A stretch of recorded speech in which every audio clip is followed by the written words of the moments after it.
آج ہم جانیں گے کہ نماز میں کون سی دعا مانگنا سنت ہے۔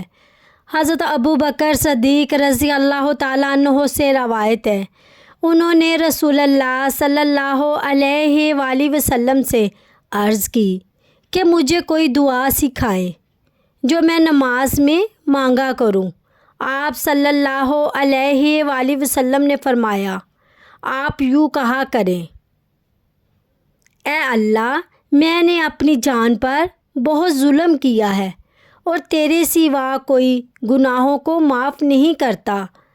اپنے پاس سے میری مغفرت فرما اور مجھ پر رحمت فرما۔ بلا شبہ تو ہی بہت بخشنے والا، نہایت رحم کرنے والا ہے۔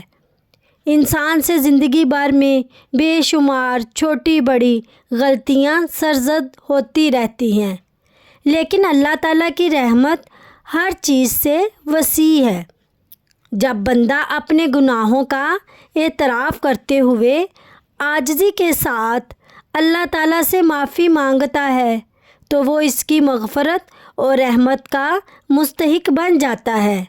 اس دعا میں بندہ اقرار کرتا ہے کہ حقیقی بخشش صرف اللہ تعالیٰ ہی کے اختیار میں ہے، اس لیے اس سے مغفرت اور رحمت کی التجا کرنی چاہیے۔ یہ دعا ہمیں اخلاص، عاجزی، توبہ اور اللہ پر کامل بھروسہ کرنا سکھاتی ہے۔ اللہ تعالیٰ ہمیں اس دعا کو سمجھ کر پڑھنے، اس پر عمل کرنے اور اپنی مغفرت حاصل کرنے کی توفیق عطا فرمائے۔ آمین۔